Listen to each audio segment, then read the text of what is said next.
임신한 아내의 배신, 전직 특전사 남편의 치밀한 복수극, 모든 것을 빼앗긴 자의 마지막 반격. 프롤로그, 균열의 시작, 믿었던 세상이 무너지던 순간. 아내가 임신했다는 소식을 들었을 때 세상이 무너지는 줄 알았습니다. 왜냐하면 저는 이미 정관수술을 한 몸이었으니까요. 이 한마디로 제 모든 평온은 산산조각 났습니다. 믿었던 사람에게 발등을 찍힌다는 것이 이런 느낌일까요? 단 5분만 이 이야기에 집중해 주십시오. 당신의 상상을 초월하는 진실이 곧 밝혀집니다. 저, 켄지 타나카는 올해 34, 전직 특수부대 출신으로 현재는 작은 보안 컨설팅 회사를 운영하고 있습니다. 사람들은 제가 무뚝뚝하고 감정 표현에 서툴다고들 하지만 제 아내 유미 사토에게만큼은 늘 진심이었습니다. 우리는 10년의 긴 연애 끝에 결혼했고 횟수로 5년차 부부였습니다. 유미는 까만 긴 생머리에 웃을 때마다 눈가에 예쁜 주름이 잡히는 그런 여자였습니다. 미대를 졸업하고 반려동물 일러스트 작가로 활동하는 그녀는 제 삶의 전부였죠. 하지만 우리에게는 아픔이 있었습니다. 유미는 결혼 후 3번이나 가슴 아픈 유산을 겪어야 했고 그때마다 그녀의 몸과 마음은 심하게 망가져 갔습니다. 담당 의사는 4번째 임신은 유미의 생명까지 위험하게 만들 수 있다고 경고했습니다. 그녀의 창백한 얼굴을 볼 때마다 제 심장은 갈기갈기 찢어지는 듯했습니다. 그래서 결심했습니다. 유미 몰래 정관수술을 받기로. 그녀를 지키기 위한 저만의 비밀스러운 선택이었습니다. 수술 후 며칠간 몸이 아팠지만 특수부대 출신답게 내색하지 않았습니다. 회사 일이 바쁘다는 핑계로 넘겼고 유미는 아무런 의심도 하지 않았죠. 그렇게 시간이 흘러 모든 것이 제자리로 돌아왔다고 생각했던 어느 봄날, 유미가 제게 말했습니다. 자기야, 나 임신했어. 그 순간 제 머릿속에서 천둥이 치는 것 같았습니다. 숨이 턱 막히고 온몸에 피가 차갑게 식어버리는 느낌. 내가 정관수술을 한 지 벌써 1년이 넘었는데 임신이라니. 이건 있을 수 없는 일이었습니다. 유미의 기뻐하는 얼굴 뒤에 숨겨진 진실은 과연 무엇일까요? 지금부터 그 참혹한 배신의 기록이 시작됩니다. 유미의 임신 소식을 듣고 충격이 휩싸인 저는 간신히 표정을 관리하며 유미에게 축하 인사를 건넸습니다. 하지만 제 머릿속은 이미 복잡한 의문들로 가득 차 있었죠. 이 아이는 누구의 아이란 말인가? 저는 차분히 그리고 냉정하게 상황을 분석하기 시작했습니다. 전직 특수부대원이자 보안 전문가로서의 날카로운 본능이 깨어나는 순간이었습니다. 제1장 믿음의 그녀, 천사의 얼굴을 한 악마의 속삭임. 여보, 나 임신했어. 이번엔 꼭 지켜낼 거야. 해맑게 웃는 유미의 얼굴을 보며 저는 지옥의 문턱에 선 기분이었습니다. 심장이 바닥으로 곤두박질 치는 것 같았지만 억지로 입꼬리를 끌어올렸습니다. 정말? 잘 됐네, 유미. 드디어 우리에게도. 목소리가 배신감에 떨려 나왔지만 기쁨에 겨운 유미는 눈치채지 못한 듯했습니다. 그녀는 제 품에 안겨 아이처럼 기뻐했죠. 그 순간 그녀를 향했던 과거의 모든 헌신적인 사랑이 제처럼 바스러지는 것을 느꼈습니다. 15년의 세월이 한순간에 부정당하는 듯한 참담함. 이 여자가 정말 내가 사랑했던 그 유미가 맞을까요? 그날부터 저의 이중생활은 시작되었습니다.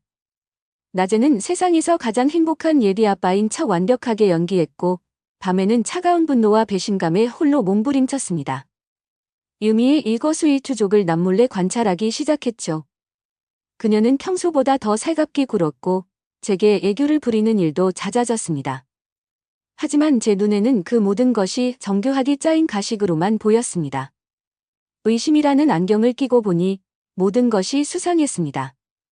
특히 유미가 애완견 모찌의 정기검진을 핑계로 동물병원에 드나드는 횟수가 눈에 띄게 잦아진 것이 마음에 걸렸습니다. 그 동물병원의 원장, 닥터 히로시 야마다. 유미는 그를 실력있고 자상한 수의사라고 입버릇처럼 칭찬했었죠. 설마 하는 불안감이 엄습했지만 떼써 고개를 저었습니다. 하지만 한번 피어오른 의심의 불씨는 걷잡을 수 없이 커져만 갔습니다. 결정적인 증거가 필요했습니다. 저는 밤늦게 퇴근하는 척하며 집 근처 카페에서 시간을 보내곤 했습니다. 유미가 깊이 잠들었다고 확신한 후에야 조용히 집으로 돌아와 그녀의 노트북 앞에 앉았죠. 보안 전문가인 제게 노트북 비밀번호 해제는 식은 죽 먹기였습니다. 오히려 너무 쉽게 풀려서 허탈할 정도였죠. 망설임 끝에 유미의 개인 폴더를 열었습니다. 그리고 그곳에서 저는 판도라의 상자를 열고야 말았습니다. 은밀한 기록이라는 섬뜩한 이름에 숨겨진 폴더. 심장이 격렬하게 요동치기 시작했습니다.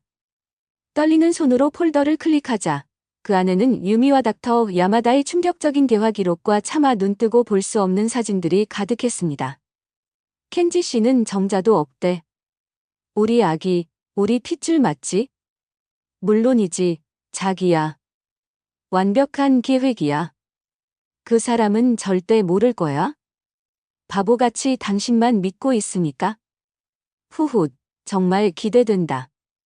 빨리 이 집에서 벗어나고 싶어. 머리가 망치로 얻어맞은 것처럼 띵했습니다. 숨이 제대로 쉬어지지 않았습니다. 참을 수 없는 배신감과 함께 지독한 분노가 치밀어 올랐습니다. 이게 정녕 현실이란 말인가? 제가 그토록 사랑하고 모든 것을 바쳤던 아내가 어떻게 이토록 끔찍한 배신을 저지를 수 있단 말인가? 사진 속에서 두 사람은 세상에서 가장 행복한 연인처럼 다정하게 웃고 있었습니다. 그들의 역겨운 모습은 제 심장을 갈기갈기 찢어 놓았습니다. 모든 것이 명백해졌습니다. 더 이상의 의심은 사치였습니다. 제 마지막 남은 믿음마저 산산조각 나는 순간이었습니다. 저는 모든 대화 기록과 사진, 심지어 주고받은 선물 내역까지 꼼꼼하게 외장 하드에 백업했습니다. 언젠가 이 모든 것이 법정에서 그들의 추악한 죄를 증명할 결정적인 배신의 증거가 될 것이었습니다. 분노를 애써 사귀며 저는 생각했습니다. 전직 특수부대원 시절, 적진에 홀로 남아 생존해야 했던 수많은 위기의 순간들이 뇌리를 스쳐 지나갔습니다.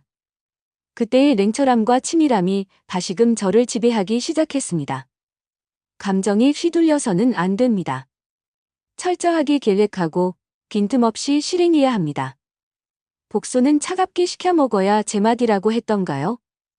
저는 그들의 완전한 파멸을 위한 밑그림을 차분히 그리기 시작했습니다.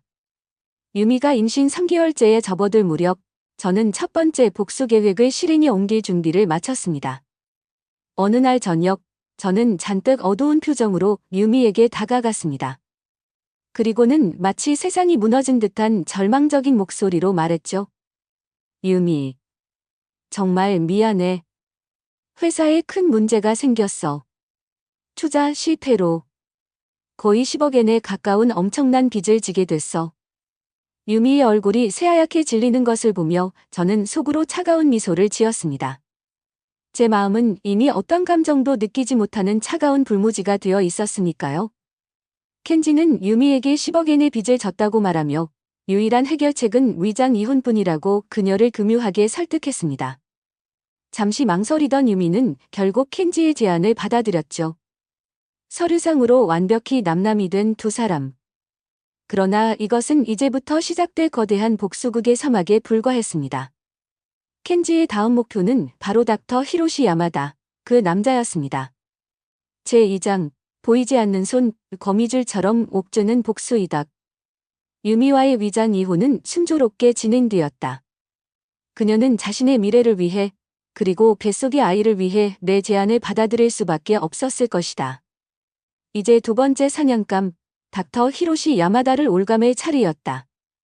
그의 오만한 미소와 위선적인 친절 뒤에 숨겨진 추악한 진실을 세상에 드러내고 그를 사회적으로 매장하는 것, 그것이 나의 다음 목표였다. 생각만 해도 피가 끓어오르는 것 같았다. 켄지는 닥터 야마다의 동물병원에 대한 전방위적인 정보 수집에 착수했다. 병원 위치, 운영 시간, 재무 상태는 물론 그의 개인적인 뒷조사까지. 특수부대 시절 익힌 정보 수집 능력은 이런 일에 매우 유용했다. 켄지는 마치 유령처럼 닥터 야마다의 병원 내부 네트워크에 침투하여 환자 관리 시스템과 비밀스러운 회계 장부를 샅샅이 뒤졌다. 삭제된 의료 분쟁 기록, 익명으로 처리된 고객들의 불만 사항들, 그리고 교묘하게 숨겨진 자금 흐름까지. 그의 예리한 눈은 작은 단서 하나 놓치지 않았다. 뿐만 아니라 닥터 야마다의 개인 SNS 계정, 온라인 커뮤니티 활동 기록, 심지어 그가 몰래 가입한 불륜 조장 사이트까지 모든 정보를 긁어모았다. 가면 뒤에 숨겨진 그의 진짜 얼굴은 생각보다 훨씬 더럽고 추악했다. 조사 과정에서 켄지는 닥터 야마다에게 일정한 패턴이 있다는 것을 발견했다. 그는 주로 경제적으로 풍족하지만 가정에 불만이 있거나 외로움을 느끼는 유부녀 고객들에게 의도적으로 접근했다. 그리고는 다정하고 매력적인 모습으로 친밀감을 형성한 뒤 교묘한 방식으로 유혹하여 불륜 관계로 이끌었다. 유미 또한 그런 그의 먹잇감 중 하나였을 뿐이다.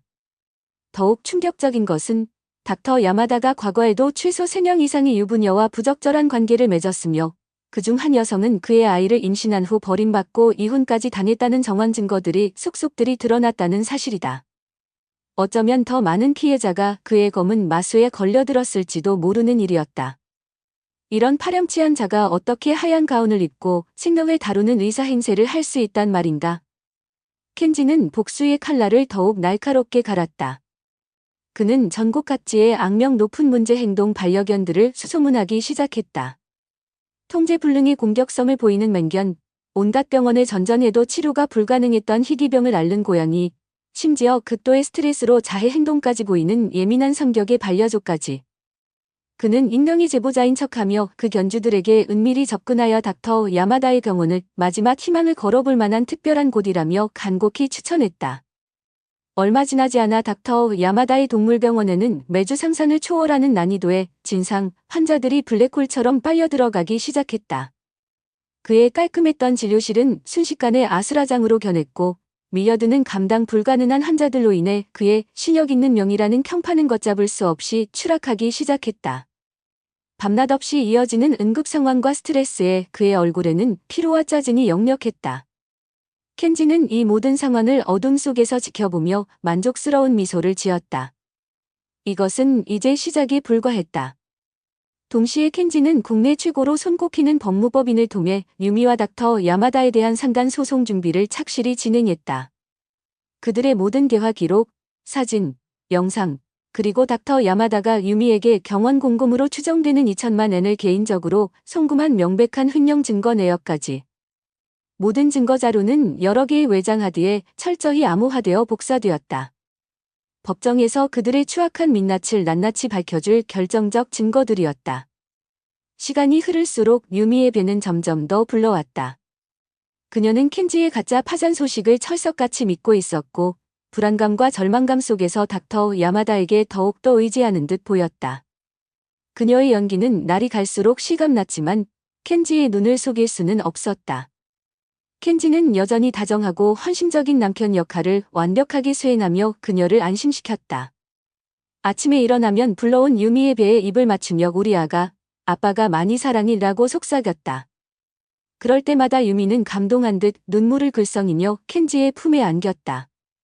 그 모습이 얼마나 역겨웠는지 그녀는 상상조차 하지 못할 것이다. 어느 날 밤 유미가 샤워를 하는 동안 그녀의 휴대폰에 익숙한 발신자로부터 메시지가 도착했다. 역시나 닥터 야마다였다. 2천만 엔 보냈어? 확인해줘. 켄지는 심장이 멎는 듯했지만 침착하게 문자를 캡처한 후 다시 읽지 않은 상태로 돌려놓았다. 또 하나의 결정적 증거. 그의 더든 점점 더 견고해지고 있었다. 모든 준비는 끝났다. 켄지는 유미의 출산 예정일이 한 달 앞으로 다가오자 마침내 마지막 작전을 개시할 날을 정했다. 그는 출근하는 유미에게 평소와 다름없이 다정한 목소리로 말했다. 오늘 저녁 중요한 얘기가 있어. 조금 일찍 들어올게. 그의 목소리에는 폭풍전야의 고요함이 감돌았다. 유미는 아무것도 모른 채 해맑게 웃으며 고개를 끄덕였다. 제3장 심판의 서곡. 가면 뒤에 숨겨진 진실의 칼날. 약속한 저녁, 켄지는 집으로 바로 향하지 않았다. 그의 손에는 서류 봉투 2개가 들려 있었다. 하나는 상간 소송 소잔이었고 다른 하나는 횡령죄 고소잔이었다. 이제 심판의 시간이 다가오고 있었다. 그의 목적지는 닥터 히로시 야마다의 동물병원. 야수에게 최후의 만찬을 대접할 시간이었다. 마지막으로 그의 뻔뻔한 얼굴을 직접 마주하고 싶었다. 닥터 야마다, 저는 켄지 타나카입니다. 유미 사토의 남편입니다. 병원 문을 닫고 마지막 정리를 하던 닥터 야마다는 예상치 못한 방문객의 목소리에 고개를 들었다. 그리고 나를 본 순간 그의 얼굴은 밀랍처럼 하얗게 굳어버렸다. 그는 아마도 유미를 통해 내 얼굴을 어렴풋이 알고 있었겠지.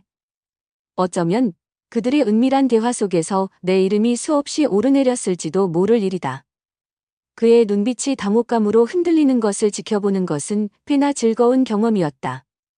나는 천천히 그에게 다가가 준비해온 서류 봉투 2개를 그의 앞에 놓았다. 내일 아침 이 서류들은 법원에 제출될 겁니다. 내 차분하지만 단호한 목소리에 닥터 야마다의 손이 파르르 떨리기 시작했다. 봉투를 열어 내용을 확인하는 그의 얼굴은 시간이 갈수록 더욱 창백해졌다. 동공은 쉴 새 없이 흔들렸고 식은땀이 그의 이마를 적셨다. 그럴 만도 하지. 그 안에는 빼도 박도 못할 증거들이 가득했으니까. 어떻게 이런 증거들을. 말도 안 돼. 마침내 그가 공포에 질린 목소리로 중얼거렸다. 나는 그의 절망적인 표정을 감상하며 차갑게 대답했다. 저는 보안 전문가입니다. 닥터 야마다. 당신 같은 아마추어가 상상할 수 있는 수준을 훨씬 뛰어넘죠. 이런 건 식은 죽 먹기보다 쉽습니다. 궁지에 몰린 쥐처럼 닥터 야마다는 갑자기 비굴한 미소를 지으며 태도를 바꿨다. 켄지 씨, 오해가 있으신 것 같습니다. 우리가 잘 해결할 수 있을 겁니다. 얼마면 될까요? 합의금으로 얼마를 원하십니까? 모든 말씀만 하십시오. 돈으로 이 상황을 무마할 수 있다고 생각하는 건가? 정말이지, 구역질이 날 정도로 멍청한 인간이었다.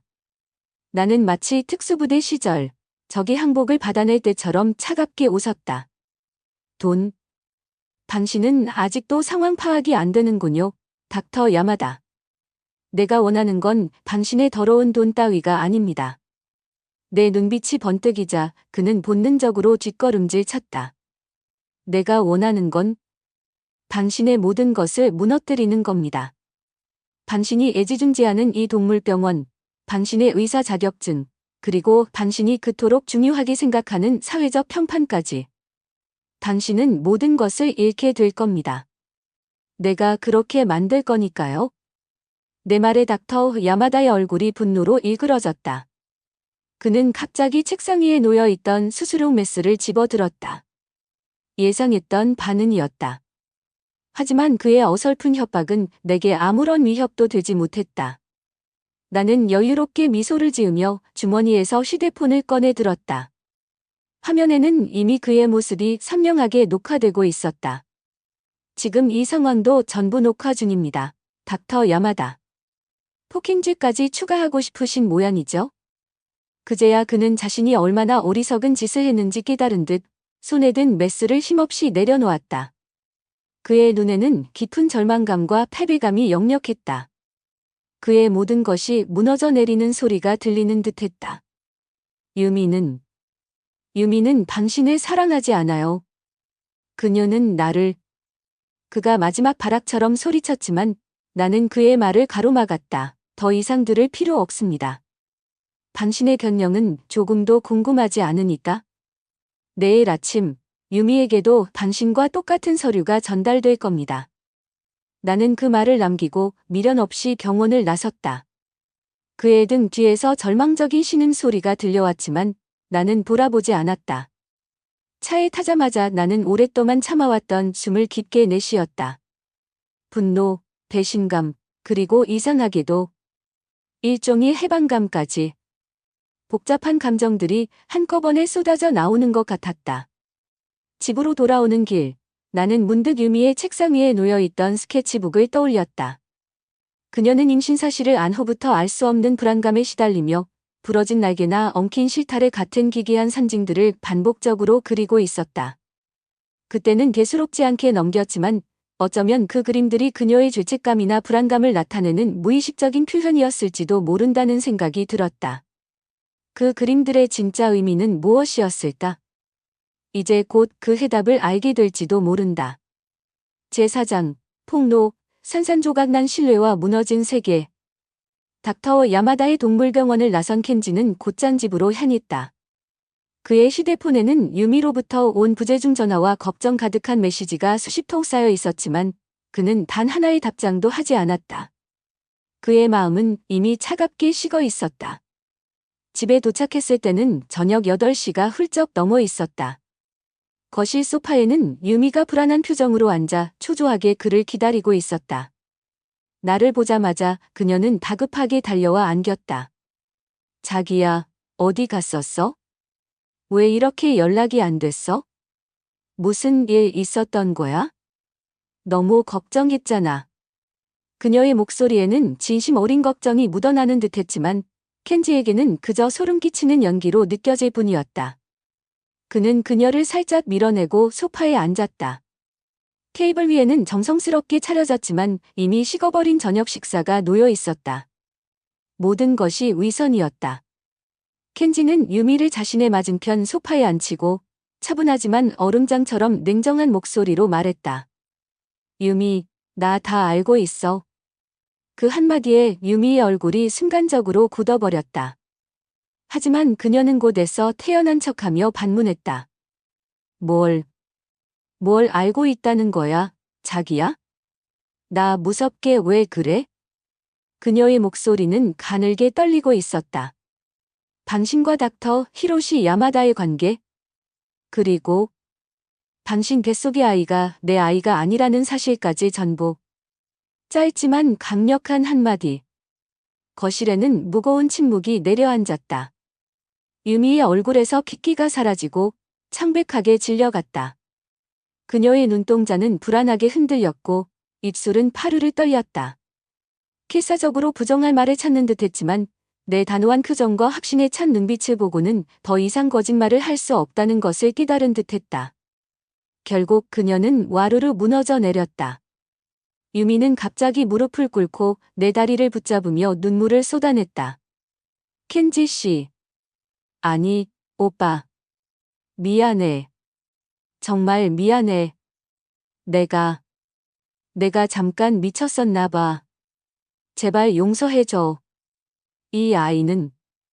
이 아이는 정말 오빠 아이야? 믿어줘.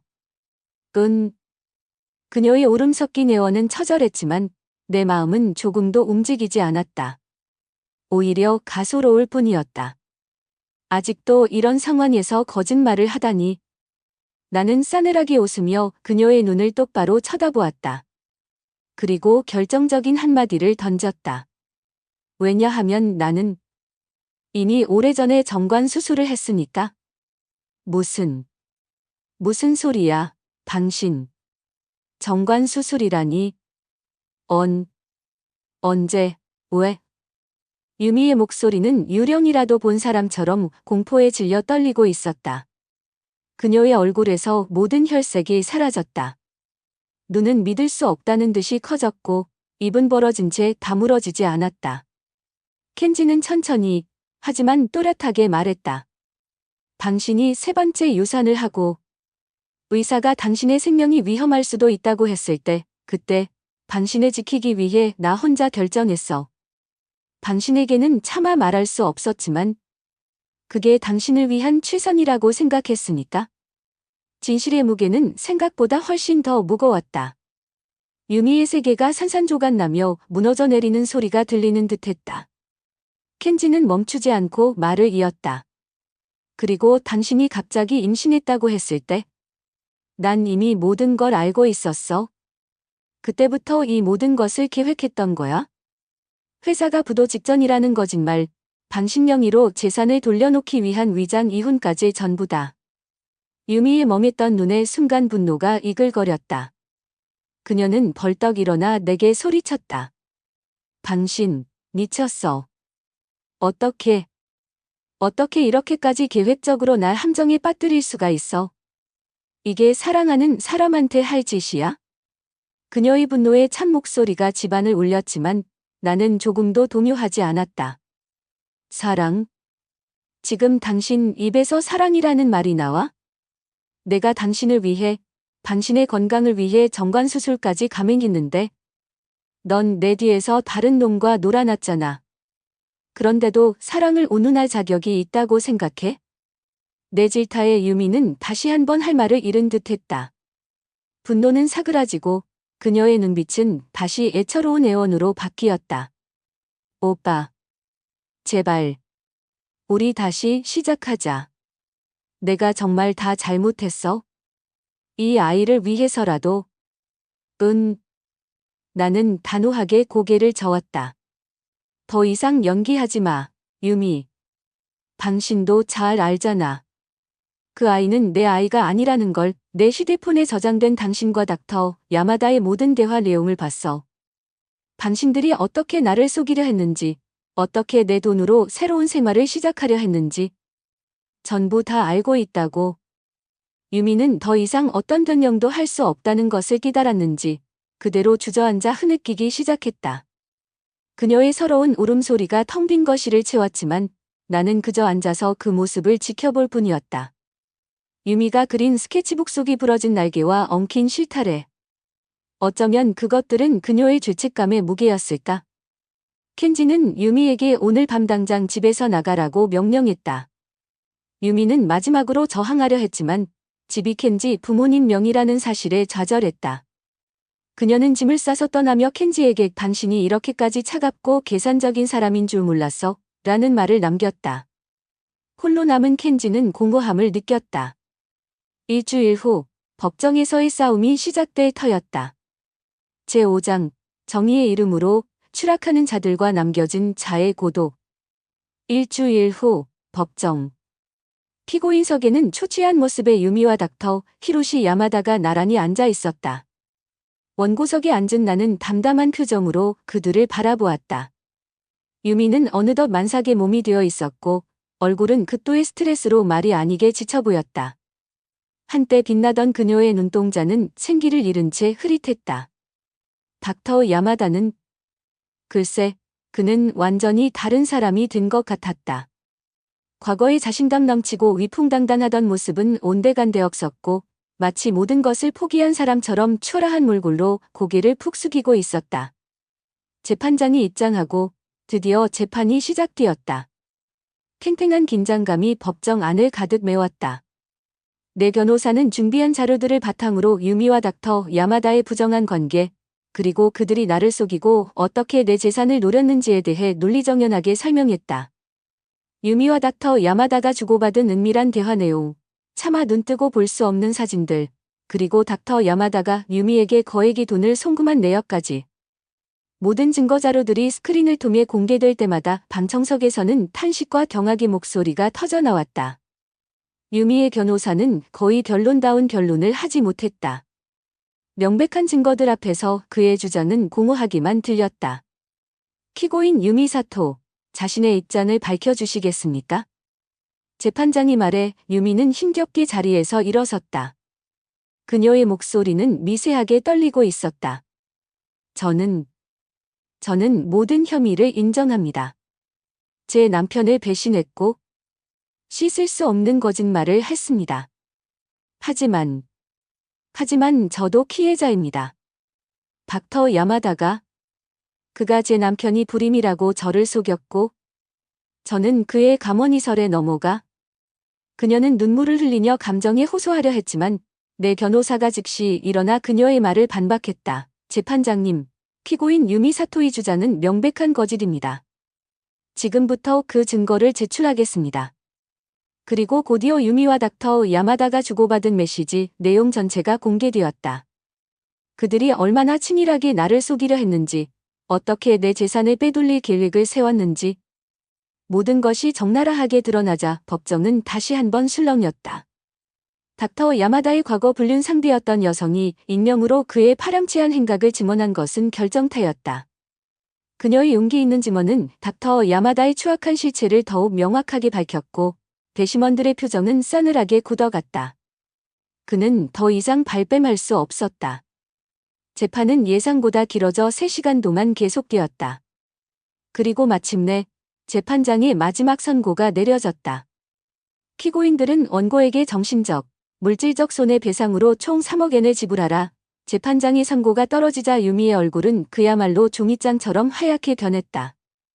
그녀는 휘청거리며 간신히 자리에 주저앉았고 고개를 푹 숙인 채 미동조차 하지 않았다. 3억 엔, 그들에게는 감당할 수 없는 엄청난 금액이었을 것이다. 이것이 그들이 저지른 죄의 대가였다. 재판장을 나오는 길, 유미가 내게 다가왔다. 그녀의 눈에는 절망과 함께 이 말의 애원이 담겨 있었다. 켄지 씨. 정말 이대로 끝까지 갈 거예요? 난 이제 가진 게 아무것도 없어요. 이 아이는 어떡하라고요? 나는 그녀의 눈을 차갑게 바라보며 말했다. 그건 더 이상 내 문제가 아니야, 유미. 당신이 선택한 결과니까. 그녀의 눈에 뜨거운 눈물이 고였다. 당신은 변했어. 내가 알던 다정한 켄지 씨가 아니야. 나는 싸늘하게 대꾸했다. 그래, 내가 날 이렇게 변하게 만들었어. 유미는 더 이상 아무 말도 잊지 못하고 힘없이 돌아섰다. 다음 날, 닥터 야마다에 대한 횡령 혐의 재판도 예정대로 진행되었다. 그는 결국 유죄 판결을 받았고 의사 면허가 1년간 정지되었으며 집행유예를 선고받았다. 그의 사회적 명성과 평판은 이미 바닥으로 추락했고 그가 운영하던 2곳의 동물병원은 모두 문을 닫고 폐업 처리되었다. 얼마 후 그가 도쿄를 떠나 아무도 모르는 지방으로 이사했다는 소문이 들려왔다. 유미는 결국 파산 신청을 할 수밖에 없었다. 그녀는 모든 것을 잃고 친정으로 돌아갔다고 한다. 모든 법적 절차가 끝나고 나는 텅 빈 집 거실 소파에 앉아 홀로 위스키 잔을 기울였다. 복수는 성공했다. 그들은 모든 것을 잃었다. 하지만 이상하게도 내 마음은 여전히 공허했다. 그날 밤 나는 오랜만에 특수부대 시절의 전우에게 전화를 걸었다. 형, 나 홋카이도로 내려가려고 하는데 그쪽에 괜찮은 사업 자리라도 있을까? 갑자기 홋카이도는 왜? 새로운 시작이 필요해서. 도쿄의 밤하늘에는 별이 보이지 않았다. 하지만 홋카이도에 내려가면 별도 보이고 새로운 인생도 시작할 수 있을 것 같았다. 다음엔 진짜 내 편이 될 사람만 곁에 둘 거야. 나는 굳게 다짐하며 홋카이도행 비행기에 몸을 실었다. 제6장, 용서와 새로운 시작, 과거의 그림자를 넘어 미래로. 홋카이도행 비행기 창밖으로 펼쳐진 풍경은 도쿄의 삭막함과는 달랐다. 광활한 대지와 푸른 하늘. 그곳에서 켄지는 지난 반년간 새로운 삶의 밑그림을 그려왔다. 복잡했던 도시를 떠나 산과 바다가 가까운 그곳에서의 생활은 그의 지친 마음에 안정을 가져다 줄 수 있을까? 아니면 또 다른 시련이 그를 기다리고 있을까? 홋카이도의 작은 해안가 마을에 정착한 지 반년이 흘렀다. 켄지는 도쿄의 회사를 믿을 만한 동업자에게 맡기고 이곳에서는 지역 보안 스타트업에 투자하며 조용하지만 의미 있는 나날을 보내고 있었다. 복잡하고 시끄러운 도쿄를 떠나 웅장한 산과 드넓은 바다가 어우러진 이곳에서의 생활은 그의 지친 마음에 조금씩 평화를 가져다 주었다. 매일 아침이면 애완견 모찌와 함께 끝없이 펼쳐진 해변을 산책했고 오후에는 작은 창가 자리가 있는 카페에 앉아 책을 읽거나 새로운 사업 아이템을 구상하며 시간을 보냈다. 마치 길고 지독했던 악몽에서 깨어나 새로운 현실을 조심스럽게 살아가는 듯했다. 그의 얼굴에는 과거의 날카로움 대신 한결 부드러워진 미소가 자리를 잡아가고 있었다. 그러던 어느 따스한 봄날 아침, 여느 때와 다름없이 단골 카페 창가 자리에 앉아 커피 향을 음미하며 신문을 뒤적이고 있을 때였다. 누군가 나지막이 그의 이름을 불렀다. 혹시 켄지 타나카 씨 맞으신가요? 고개를 들어보니 처음 보는 낯선 여성이 조금은 긴장한 듯한 표정으로 그를 바라보고 있었다. 40 중반 정도로 보이는 반정하면서도 어딘가 슬픔이 어려있는 듯한 인상의 여성이었다. 네, 맞습니다만. 실례지만 누구시죠? 저는 유미 사토의 언니, 아카리 사토라고 합니다. 그 한마디에 켄지의 심장이 철렁 내려앉았다. 유미의 가족이라니. 전혀 예상치 못한 만남이었다. 이미 모든 것이 정리되었다고 생각했는데 과거의 그림자가 다시금 그의 앞에 불쑥 나타난 것만 같아 알 수 없는 불쾌감이 밀려왔다. 그는 레서 표정을 갈무리하며 최대한 사무적인 목소리로 물었다. 무슨 일로 저를 여기까지 찾아오셨습니까? 아카리는 그의 맞은편 의자에 조심스럽게 앉으며 어렵게 입을 열었다. 유미가 출산했어요. 얼마 전에 건강한 남자아이를 낳았습니다. 잠깐의 침묵이 흘렀다. 켄지는 아무런 감정도 느끼지 않으려 애썼지만 어쩐지 가슴 한 구석이 바늘로 찌르는 듯 싸하게 아파오는 것을 막을 수는 없었다. 그 아이는 결국 세상의 빛을 보았구나. 켄지는 굳이 아무렇지 않은 척 무심한 목소리로 물었다. 그래서요? 그건 이제 저와는 아무런 상관없는 일인데요. 그의 목소리는 스스로 듣기에도 지나치리만큼 차갑고 매정했다. 아카리는 안타까운 눈빛으로 그를 바라보며 깊은 한숨을 내쉬었다. 켄지 씨. 유미, 정말 많이 변했어요. 매일 밤 눈물로 지난 날을 후회하고 있고 어떻게든 아이와 함께 새 삶을 시작하려고 발버둥 치고 있어요. 지금은 작은 동네 제과점에서 허드렛일부터 시작하며 아이를 혼자 힘겹게 키우고 있습니다. 그녀의 말 속에는 동생에 대한 깊은 안타까움과 진심 어린 걱정이 가득 담겨 있었다. 켄지는 빈 커피잔을 손으로 의미 없이 만지작거리며 묵묵히 듣고만 있었다. 그래서 나더러 뭘 어쩌라는 것인가? 동정이라도 해달라는 건가? 아니면 용서라도 빌라는 건가? 왜 저에게 이런 말씀을 하시는 겁니까, 아카리 씨? 침묵 끝에 마침내 켄지가 입을 열었다. 아카리는 떨리는 손으로 가방에서 빛바랜 하얀 편지 봉투 하나를 꺼내 테이블 위에 조심스럽게 올려놓았다. 유미가 켄지 씨에게 꼭 전해달라고 간곡히 부탁했어요. 당신에게 쓴 마지막 편지예요. 켄지는 잠시 그 편지를 싸늘한 눈빛으로 내려다보다가 고개를 저었다. 죄송하지만 받고 싶지 않습니다. 더 이상 유미 씨와 얽히고 싶지 않군요. 그의 단호한 거절에 아카리의 눈에 깊은 실망감이 스쳐 지나갔다. 하지만 그녀는 포기하지 않고 다시 한번 간청했다. 켄지 씨 마음 충분히 이해합니다. 하지만 이 봉투만이라도 받아주세요. 읽을지 말지는 나중에 켄지 씨가 결정하시면 되잖아요. 제발요. 이것이 동생의 마지막 부탁입니다. 그녀의 간절한 눈빛과 목소리에 켄지는 결국 마지못해 편지를 집어들었다. 그날 저녁 켄지는 홋카이도의 별이 쏟아질 듯한 밤하늘 아래 자신의 작은 아파트 베란다에 홀로 앉아 차가운 밤 공기를 마시며 그 하얀 봉투를 열었다.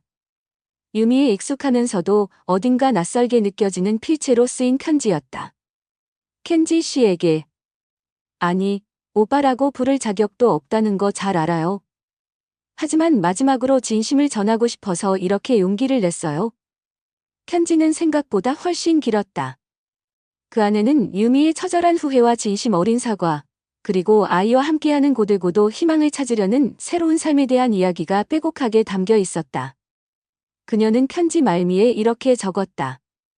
아이 이름은 렌 야마다로 지었어요. 닥터 야마다와는 모든 연락을 끊었고 법적으로도 그 사람 아이가 아니에요. 렌이 자라면 내가 엄마로서 얼마나 큰 실수를 저질렀는지, 얼마나 소중한 사람을 내 어리석음으로 잃었는지, 그리고 당신이 한때 나를 얼마나 깊이 사랑했는지 전부 다 솔직하게 이야기해 줄 거예요. 그리고 편지 한 구석에는 한때 그녀가 그토록 자주 그리던 부러진 날개와 엉킨 실타래 그림이 작게 그려져 있었다. 그 밑에는 작은 글씨로 이렇게 적혀 있었다. 이건 죄책감과 깨어진 신뢰, 그리고 다시 날고 싶지만 날 수 없는 나의 망가진 영혼이었어요. 이젠 아주 작은 날갯짓이라도 해보려 해요. 그제야 켄지는 그 기괴했던 그림의 의미를 어렴풋이 알 것 같았다. 편지를 다 읽고 난 켄지는 한동안 말없이 밤하늘만 바라보았다. 가슴 깊은 곳에서부터 뜨거운 무언가가 치밀어 오르는 듯했다. 분노, 슬픔, 연민. 그리고 아주 희미하게 설명할 수 없는 어떤 해방감 같은 것도 느껴졌다. 어쩌면 이 모든 지긋지긋한 악연이 정말로 끝나가고 있다는 신호일까? 다음 날, 켄지는 오랜만에 도쿄 행비행기에 다시 몸을 실었다. 그리고 곧장 고번으로 향해 유미에 대한 손해 배상 청구를 모두 취하했다. 그의 변호사는 의아해했지만 켄지는 단호했다. 새로운 삶을 시작하려는 사람에게 과거의 빚이 더 이상 짐이 될 필요는 없다고 생각합니다. 나의 복수는 이미 끝났으니까요. 어쩌면 이것이 그가 내릴 수 있는 최선의 용서였을 것이다. 에필로그, 상처 위에 피어난 희망, 그리고 다시 사랑을 믿을 용기. 도쿄에서의 일을 마치고 홋카이도로 돌아오는 길, 켄지는 푸른 바다가 시원하게 펼쳐진 해안 도로에 잠시 차를 세웠다. 차창을 내리자 짭조름한 바다 내음과 함께 상쾌한 바람이 그의 뺨을 스쳤다. 그는 깊게 숨을 들이마셨다. 가슴을 짓누르던 무거운 돌덩이가 조금은 가벼워진 듯한 느낌이었다. 그때 휴대폰에서 경쾌한 알림음이 울렸다. 그가 투자한 지역 보안 스타트업의 젊은 대표로부터 온 메시지였다. 자신들이 개발한 새로운 보안 시스템이 지역 중소기업 협회로부터 우수기술로 선정되었다는 기쁜 소식과 함께 이번 주말에 함께 축하 파티를 하자는 내용이었다. 켄지는 자신도 모르게 희미한 미소를 지으며 답장을 보냈다. 정말 좋은 소식이군요, 김 대표. 물론 참석해야지요. 주말에 봅시다. 홋카이도에서의 새로운 삶은 그렇게 천천히, 하지만 분명하게 켄지를 치유하고 있었다. 유미와 닥터 야마다의 배신으로 입은 마음의 상처는 깊숙이 남아 있었지만 이제는 그 상처를 안고 앞으로 나아갈 수 있을 것 같았다. 아니, 나아가야만 했다. 과거는 과거일 뿐 그의 미래까지 좀먹게 내버려 둘 수는 없었다. 켄지는 홋카이도의 광활한 자연 속에서 점차 내면의 평화를 찾아갔다. 그는 자신의 오랜 보안 컨설팅 경험과 지식을 활용하여 지역사회의 크고 작은 안전 문제 해결에 적극적으로 참여했다.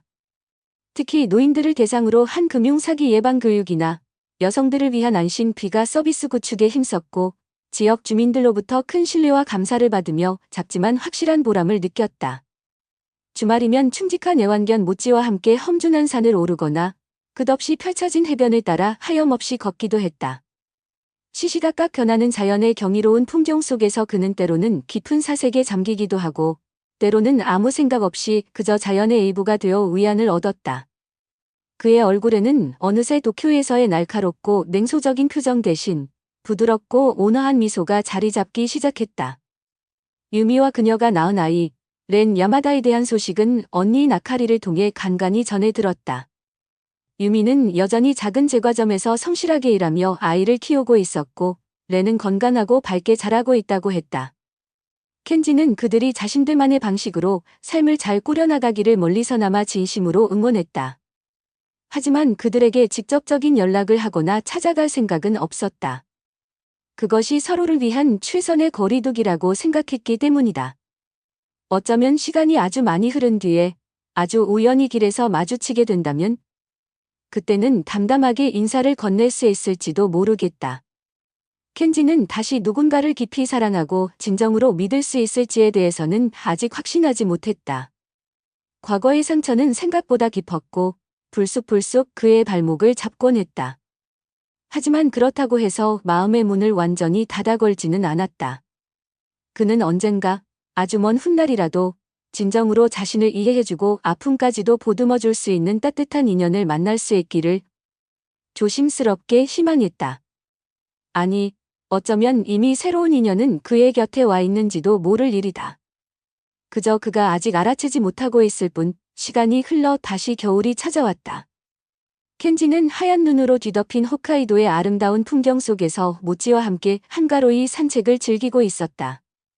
그의 입가에는 잔잔한 미소가 걸려 있었고 그의 눈빛은 과거의 고통과 분노 대신 미래에 대한 조용한 기대와 평온함으로 가득 차 있었다. 그는 문득 생각했다. 때로는 가장 큰 상처가 가장 큰 성장의 기회가 되기도 한다. 내가 정관 수술을 한 사실을 몰랐던 아내는 결국 자신의 욕망과 거짓말로 인해 모든 것을 잃게 되었다. 하지만 그 처절했던 복수의 과정에서 나 역시 많은 것을 잃었고 동시에 또 새롭게 얻은 것도 있었다. 이제야 비로소 진정한 끝과 함께 진정한 시작이 찾아온 것 같았다. 그래, 다음번에는 정말로 내 편이 되어줄 사람, 서로를 온전히 믿고 기댈 수 있는 그런 사람만을 내 곁에 둘 것이다. 그의 마지막 독백은 차가운 겨울 공기 속으로 흩어지며 보는 이들에게 깊은 여운을 남겼다.